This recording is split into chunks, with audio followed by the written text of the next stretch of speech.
अच्छा, सत्य बोलने वाले को ना परीक्षा देनी पड़ती। एक सज्जन बोले, गुरुजी हम बहुत भक्ति करते हैं, बहुत पूजा करते हैं और भगवान हमारी ही परीक्षा लेते हैं। अरे भैया, जो विद्यार्थी पढ़ता है उसी की तो परीक्षा होती है, जो गिल्ली डंडा खेल रहा उसकी थोड़ी परीक्षा होगी। जो विद्यार्थी स्कूल जाता है परीक्षा उसी की होगी, या जो बच्चा स्कूल नहीं जाता उसकी परीक्षा होगी? ये बताओ। जो बच्चा केवल गुल्ली डंडा खेलता है, कंचे खेल रहा है और खेल रहा बस, स्कूल नहीं जाता, जो स्कूल गया ही नहीं, नाम लिखाया नहीं, उसकी परीक्षा होगी क्या? बोलो भाई मेरी मां, परीक्षा किसकी होगी? जो पढ़ रहा है, जो पढ़ता है और अपने आप को बढ़ाना चाहता है, आगे क्लास में जाना, उसकी क्या होगी? जो अपने आप को आगे की क्लास में नहीं लेकर जाना चाहता उसकी परीक्षा नहीं होगी। हाँ, भगवान तुम्हारी परीक्षा ले रहे हैं, इसका सीधा अर्थ है कि भगवान तुम्हें परीक्षा लेकर अगली क्लास में बिठाना चाहते हैं, तुम्हें पास करके बड़ा बनाना चाहते हैं, इसलिए तुम्हारी परीक्षा है। किस किस की परीक्षा ली? सुनो, राजा हरिश्चंद्र की परीक्षा ली के नहीं? राजा मोरध्वज की परीक्षा ली। राजा हरिश्चंद्र की ऐसी परीक्षा ली कि पत्नी हरिश्चंद्र और आपका बेटा रोहित, तारा हरिश्चंद्र और रोहित तीनों बाजार में बिक गए। बिके कि नहीं? हरिश्चंद्र को डॉम के यहां चांडाली करनी पड़ी कि नहीं?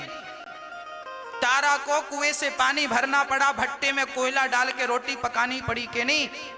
अब आप कहेंगे राजा तो बड़ा सत्यवादी था, हरिश्चंद्र ने झूठ नहीं बोला कभी, बड़ा सत्यवादी धर्मात्मा, और आप कहेंगे उसकी परीक्षा। अरे भैया, उसकी परीक्षा ना होती तो आज हरिश्चंद्र को जानता कौन? कौन जानता? फिर दबे होते कहीं किनारे में पन्नों के नीचे। आज इनका नाम चमक रहा है चांद की तरह, तो परीक्षा ली तब तो चमक रहा है, बिना परीक्षा के चमकेगा? आपके जीवन में संकट आए तो हारना मत, ये समझ लेना परमात्मा तुम्हारी परीक्षा ले रहे हैं और आपको इस परीक्षा में पास होकर दिखाना है बस। मोरध्वज एक राजा थे। ऐसे राजा थे जिनका नाम था मोरध्वज। उन्होंने आए हुए याचक को कभी खाली नहीं भेजा। नाम क्या था? मोरध्वज। इनके कोई संतान नहीं थी, तो बड़ी पूजा पाठ आशीर्वाद लिया, तब यज्ञ किया। उस यज्ञ की कृपा से इनके घर एक पुत्र की प्राप्ति हुई। नाम रखा ताम्रध्वज। अभी बच्चे का बहुत लाड़ प्यार था, माँ बहुत प्यार करती थी, पिता बहुत प्यार करते थे, तोतली तोतली भाषा सुनते थे, उससे बात करते थे। एक माता पिता जितना प्यार करते हैं बच्चे को, वो कर रहे थे। राजा का नियम था कोई याचक घर से खाली नहीं जाएगा। अच्छा, मोरध्वज वहां नर्मदा के किनारे, उनका महल कहां था? नर्मदा मां के तट पर। और यहां यमुना के तट पर धर्मराज युधिष्ठिर ने यज्ञ किया।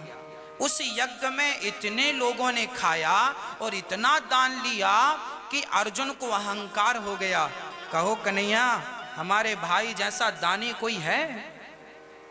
भगवान मुस्कुराते हुए सिर नीचे किए। अर्जुन बोले, आप मुस्कुरा रहे हैं, मतलब कोई राज है? भगवान बोले, तुम्हारे भाई का नाम तो दानियों में सबसे नीचे। अच्छा, तो ऊपर किसका है? भगवान बोले, मेरा एक भक्त है जिसको मैं बहुत प्यार करता हूं। कौन है? मोरध्वज। अच्छा, अर्जुन बोले, ऐसा क्या दान करता है? मैंने तो नाम नहीं सुना। अर्जुन बोले, मुझे परीक्षा लेनी है। भगवान बोले, चलो। अर्जुन और भगवान कृष्ण और साथ में यमराज, तीन व्यक्ति परीक्षा लेने गए। तीनों ने अपना रूप बदल लिया। क्या रूप बनाया? अर्जुन ने और भगवान कृष्ण ने ब्राह्मण का रूप बनाया, और यमराज ने बूढ़े शेर का रूप बनाया। वो क्या बन गए? बूढ़े शेर।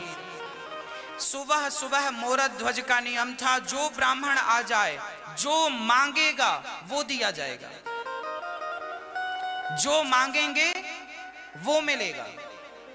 अब भगवान कृष्ण और अर्जुन ब्राह्मण थे, बनकर गए ब्राह्मण और मांगा, भिक्षाम देही। मोरद ध्वज ने कहा ब्राह्मण आए हैं, अंदर बुलाया, चरण धोए, ब्राह्मणों की सेवा की। कहा महाराज आप क्या चाहते हैं बताएं। तो भगवान कृष्ण जो ब्राह्मण के रूप में थे, उन्होंने कहा राजन आज हम आपसे कुछ ऐसा मांगेंगे आप दे ना पाओगे। राजा बोले महाराज आप मेरी सत्ता मांग लीजिए, सिंहासन मांग लीजिए, मैं अपनी सारी सिंहासन आपके कदमों में डाल दूंगा और जीवन भर जंगल में रहकर गुजारा कर लूंगा। आप मांगे तो सही, मेरा शरीर मांगेंगे मैं तलवार से काट कर दे दूंगा, मेरा राज्य मांगेंगे चुटकी में दे दूंगा, आप मांगिए तो सही। ब्राह्मण बोले इससे भी बड़ा मांगेंगे। क्या मांगेंगे आप? पहले वचन दो, संकल्प, हम मांगेंगे तो आप दोगे, ऐसा तो नहीं कि हमने मांगा और आपने इनकार कर दिया। मोरद ध्वज बोले महाराज आज तक मेरे द्वार से कोई खाली नहीं लौटा, आप जो मांगेंगे मैं दूंगा। संकल्प ले लो। हाँ हाँ लिया, पानी लिया, विष्णु विष्णु विष्णु श्रीमद् भगवते महापुरुषस्य विष्णु राज्ञः, पूरा संकल्प पढ़ा गया, कहा गया जो मांगेंगे दोगे, दिया। अब मांगो। ब्राह्मणों ने कहा हमारा शेर बाहर बंधा है, भूखा है, बुढ़ापा है शेर का तो दांत भी टूट गए, बूढ़ा है, दांत टूटे हैं, और सबसे बड़ी बात है कि वो महीने भर का भूखा है, बहुत भूखा है। हाँ हाँ तो क्या करना है? उसके लिए मांस चाहिए। अरे मोरद ध्वज बोली इतनी सी बात, मांस? मांस की व्यवस्था अभी करता हूं। किसका मांस दोगे? राजा ने विचार किया कि मैं यदि बकरे को मारता हूं तो हत्या लगेगी, भैंस को मारता हूं हत्या लगेगी। तो मोरद ध्वज ने कहा महाराज मैं अपना मांस दूंगा, मेरा शरीर आपके से। देखिए एक राजा, सामान्य राजा नहीं, पूरी दुनिया में जिसका प्रभाव था वो राजा कह रहा है मेरा शरीर आपके शेर के लिए, मेरे टुकड़े टुकड़े करके अपने शेर को खिला दी। मैंने वचन दिया है तो पूरा करूंगा, उस वचन के लिए मेरे शरीर के टुकड़े टुकड़े करने पड़े तो कर दीजिए। ये रहा मोरद ध्वज आपके सामने, इसे काट करके अपने शेर को खिला दीजिए। ब्राह्मणों ने कहा महाराज मांस तो चाहिए पर आपका नहीं, मेरा नहीं तो किसका? आपका मांस कड़ा हो गया है, शेर बूढ़ा है, खा नहीं सकता, फिर किसका? मैंने सुना है आपका एक बेटा है। हाँ हाँ है, ताम्रध्वज उसका नाम है, 5 साल का है, आयु 5 वर्ष की है। ब्राह्मणों ने कहा तो फिर एक काम करो, अपने बेटे का मांस दो। बेटे का? अब राजा धर्म संकट में पड़ गए। यदि मैं अपने बेटे को जबरदस्ती पकड़कर मार डालता हूं तो भी तो हत्या ही लगनी है। अब राजा क्या करें? अंदर ही अंदर भगवान से प्रार्थना करने लगे, हे प्रभु आपका दास हूं, मेरी वाणी मिथ्या ना चली जाए, मेरे वचन की लाज रखना प्रभु, मेरे वचन की लाज रखना। ये कहना था कि उनका बेटा 5 साल का ताम्रध्वज दौड़ा दौड़ा आया, उसे पता चल गया कि ब्राह्मण आए हैं और वो मेरा मांस मांगते हैं। दौड़ा दौड़ा आया, पिताजी आप उदास क्यों हैं? आपके मुख का तेज कहां चला गया? आप जैसे दिग्गज राजाओं को ऐसी उदासी शोभा नहीं देती। 5 साल का बच्चा बोल रहा, पिताजी आप अपना वचन निभाइए। कैसे बेटा? मैं अपना मांस देने को तैयार हूं, मैं आपका पुत्र हूं पिताजी। पुत्र किस काम पे आता है? अरे पुत्र का धर्म है पिता के धर्म की रक्षा करना। पिता के धर्म की रक्षा करने के लिए पुत्र का जन्म होता है, और मैं पुत्र होकर आपके धर्म की रक्षा ना कर सका तो मेरे पुत्र होना व्यर्थ हो जाएगा। पिताजी आप मेरा मांस ये लीजिए, मैं आपका हूं, मैं आपका हूं। आपका तेज मेरे शरीर में है, आपकी शक्ति मेरे, आप ना होते तो मैं ना होता। पुत्र के ये जो हमारा है ना शरीर, हमारे शरीर के टुकड़े टुकड़े कर दिए जाएं तो हर टुकड़े पर हमारी माता का और हमारे पिता का बराबर अधिकार होगा, हर टुकड़े पर। हमारा शरीर हम सदा माता और पिता के लिए होते हैं। ये शरीर, आज जिस शरीर की हम बात कर रहे हैं, ये शरीर माता और पिता के द्वारा ही तो हमें मिला है, जिनके द्वारा हमें शरीर मिला। आज हम उन्हीं की अवहेलना करने लग जाएं, उन्हीं की आज्ञा का उल्लंघन करने लग जाएं, तो हम जैसा नमक हरामी कौन होगा? मोरध्वज के पुत्र ने कहा, पिताजी ये रहा शरीर। ब्राह्मणों से कहा, महाराज ये रहा मेरा बेटा, डाल दीजिए शेर के आगे। ब्राह्मणों ने कहा, महाराज एक समस्या है। क्या? बोले हमारा शेर बूढ़ा है, दांत तो है नहीं, तो बच्चे को वो फाड़ नहीं सकता, तो आप जरा कष्ट कीजिए, अपने बच्चे को फाड़िए और इसके टुकड़े टुकड़े करके छोटे छोटे फिर हमारे शेर को डालिए, तब खाएगा। क्योंकि बूढ़ा है ना, दांत नहीं, फाड़ नहीं सकता चमड़ी। बेटा देना यहां तक तो ठीक था, अब बेटे को फाड़े कैसे? ब्राह्मणों ने कहा, आरे से फाड़िए। आरा, आरा दिया गया, लकड़ी चीरने का आरा दिया गया। फाड़ेगा कौन? राजन संकल्प आपने लिया है। आप और आरा चलाने के लिए एक व्यक्ति नहीं होता, आरा हमेशा दो लोगों से चलता है। आरा हमेशा दो लोगों से चलता है। वो दो लोग कौन हैं? राजन आप और आपकी अर्धांगिनी पत्नी। बुलाइए। राजा आए, पत्नी आई, बीच में बेटा, और बेटे के सिर पे आरा रखा गया। एक तरफ रानी ने, एक तरफ राजा ने पकड़ा। ब्राह्मणों ने कहा, चलाओ आरा। अब बताओ, आज मोरध्वज अपने बच्चे के सिर पे आरा चला रहे हैं, क्यों चला रहे हैं? इस क्यों का उत्तर दीजिए आप। क्यों चला रहे हैं? अपने वचन के पालन के लिए।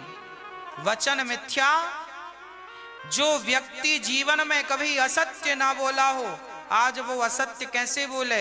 याद रखना मेरे भारतवासियों, मेरी माँ हमारा वो भारत है जिस भारत में लोग अपने आप को मार डालते थे। दशरथ जी अपने आप को मार डाले, मर ही तो गए।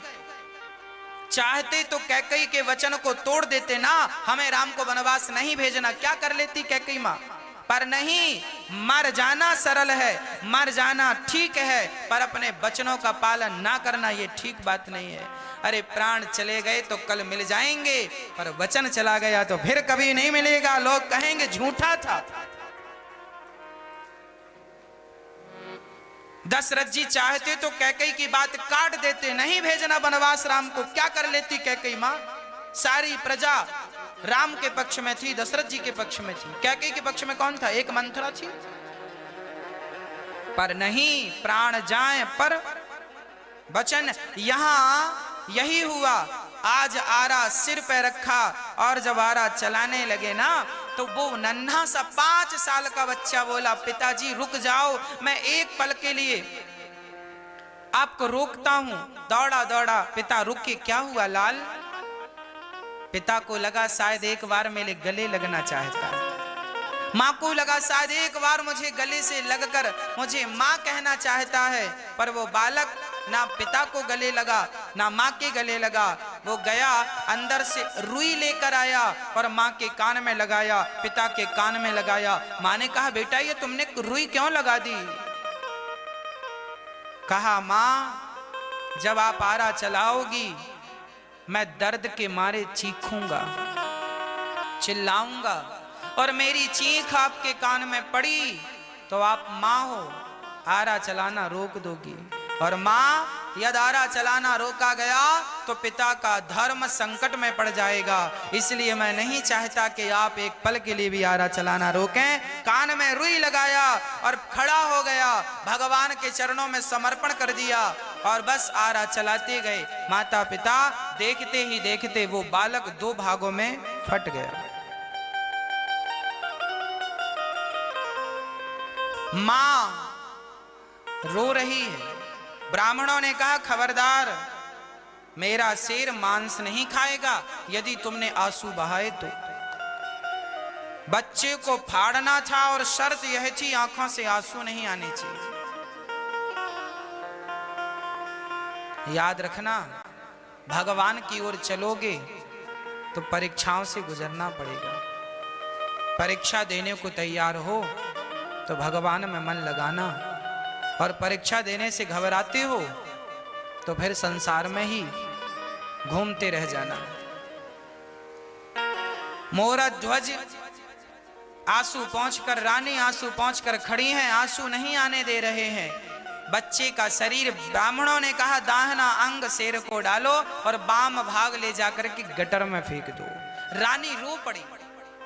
अरे क्यों रोई? महाराज मेरे पुत्र का दाहिना अंग आपके काम आया और मेरे बेटे का दिया बलिदान आपके काम ना आया, इसलिए आंखों में आंसू आ गए। बाम भाग भी आपका शेर खा लेता तो मेरे पुत्र का बलिदान सार्थक हो जाता, पर उसका दाहिना बायां भाग काम ना आ सका।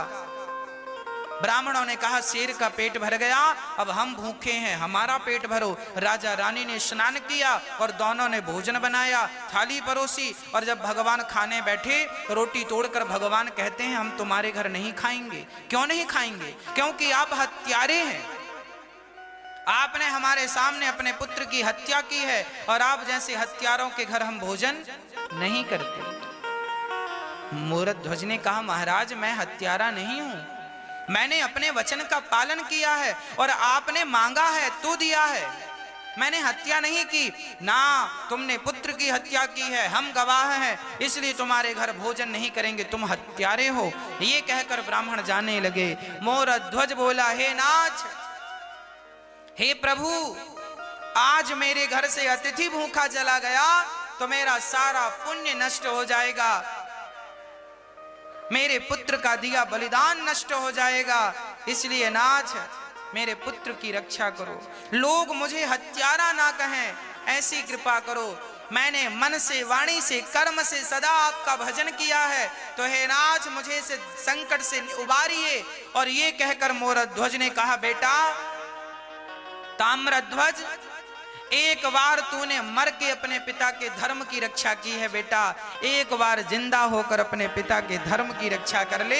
ये कहकर जब राजा धड़ाम से जमीन पर गिरे तो अंदर से आवाज आई पिताजी मैं मर कर भी आपके धर्म की रक्षा करूंगा और जिंदा होकर भी आपके धर्म की रक्षा करूंगा। देखा खड़े होकर तो बेटा ज्यों का त्यों खड़ा था, हृदय से लगाया, पलट कर देखा तो ना शेर था ना वहां कोई ब्राह्मण थे, वहां तो शंख चक्र गदा पद्म लेकर भगवान श्री कृष्ण खड़े थे। अर्जुन की आंखों से आंसू गिर रहे थे। मान गया मैं आप जैसा दानी ना भूतो ना भविष्यति।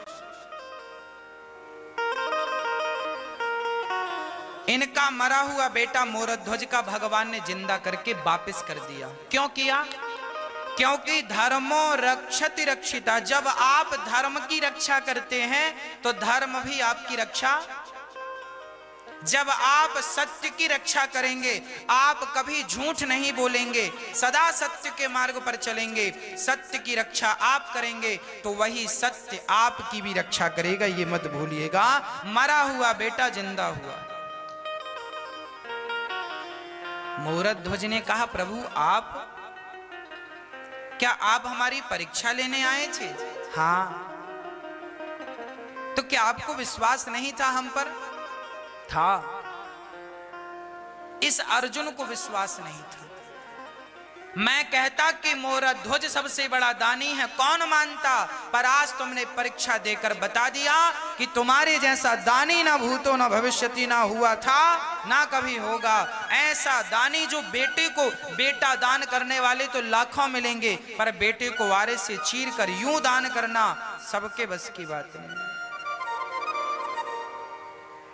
इसलिए आपके जीवन में जब संकट आवे तो घबराइएगा मत, परमात्मा परीक्षा ले रहे हैं। इस परीक्षा में आपको पूरे 100 नंबर लेकर आने हैं, घबराइएगा मत। भगवान ने मोरध्वज का नाम अमर कर दिया। युग बीत गए पर मोरध्वज आज भी जिंदा है। कथा सुना रहे हैं हम आपकी कथा नहीं सुना रहे हैं। हम जैसे कितने आए और मर गए, हमारी कथाएं तो किसी ने नहीं सुनाई ना सुनी, पर मोरध्वज की कथा सुनाई जाती है। क्यों? क्योंकि जब धर्म की ओर कोई बढ़ता है तो वो अमर हो जाता है। इसलिए अमर होना है तो अपने आप को भगवान के चरणों से जोड़ दीजिए। कोशिश कीजिए आपकी वाणी से कभी झूठ न निकले, असत्य ना निकले, सदा सत्य बोलने की आदत। मनुष्य का धर्म क्या है? सत्य बोलना।